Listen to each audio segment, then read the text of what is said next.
गांव बरुआ में बैठो। होलिका दहन आप की सबका तैयारियां स्वागत है। पूरे जोश से चल रही थी। हाँ, मिलकर गाना बच्चे गाएंगे। लकड़ियां इकट्ठा कर रहे थे, औरतें गीत गा रही थी और पुरुष चौपाल में बैठकर इस साल की सबसे ऊंची होलिका की बात कर रहे थे। लेकिन इस बार गांव में एक अजीब सी खामोशी भी थी।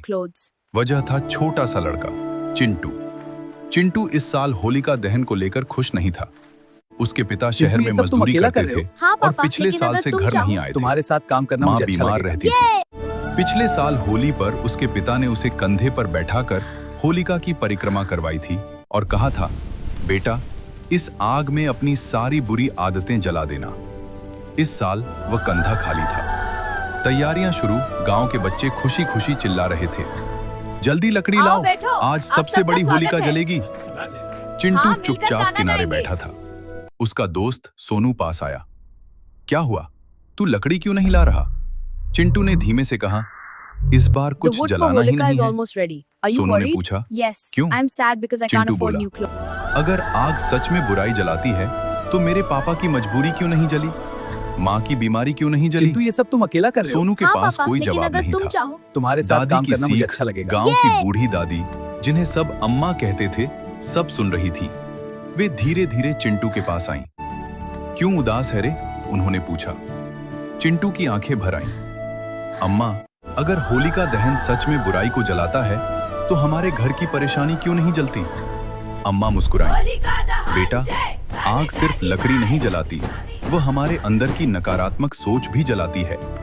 परेशानी नहीं जलती, लेकिन उसे सहने की ताकत जरूर मिलती है। चिंटू समझ नहीं पाया। अम्मा बोली, आज रात जब होलिका जले तू अपनी उदासी उसमें डाल देना। देखना, मन हल्का हो जाएगा।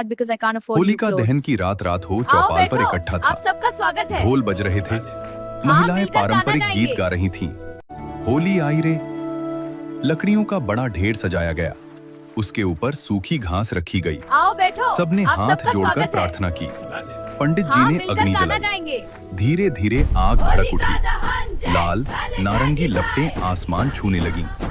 बच्चों की आंखों में चमक थी। सब लोग परिक्रमा करने लगे। चिंटू भी धीरे धीरे आगे बढ़ा। उसकी आंखें आग पर टिकी थीं। उसे पिछले साल की होली याद आ रही थी। पिता की हंसी, माँ की मुस्कान। उसने मन ही मन कहा, मैं अपनी नाराजगी, अपना गुस्सा और डर इस आग में डालता हूँ। फिर उसने पास पड़ी एक छोटी सी सूखी टहनी उठाई। ये मेरी उदासी है, कहकर उसने टहनी आग में डाल दी। टहनी कुछ ही सेकंड में जलकर राख हो गई। उसे अजीब सा सुकून महसूस हुआ। अचानक खबर तभी भीड़ में हलचल हुई। गांव के बाहर से कोई आ रहा था। अरे, लगता है शहर से कोई आया है, किसी ने कहा। चिंटू ने देखा, एक आदमी सिर पर बैग रखे चला आ रहा था। लपटों की रोशनी में चेहरा साफ हुआ। पापा! चिंटू जोर से चिल्लाया और दौड़ पड़ा।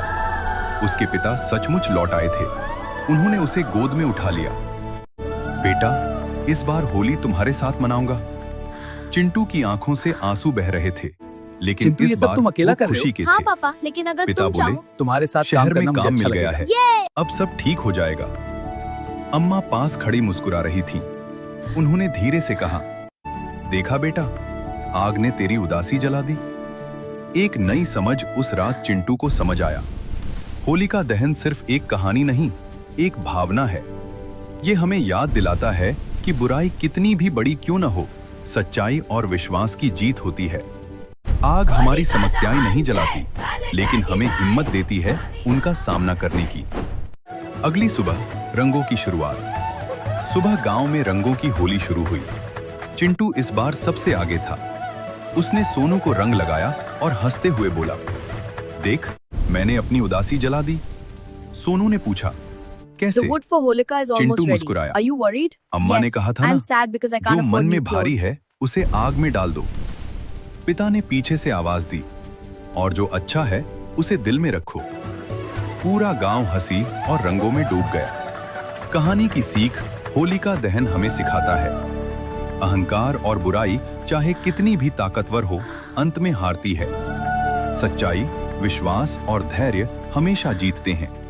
और सबसे जरूरी, अपने मन की नकारात्मकता को जलाना ही असली त्योहार है। मिलकर गाना गाएंगे।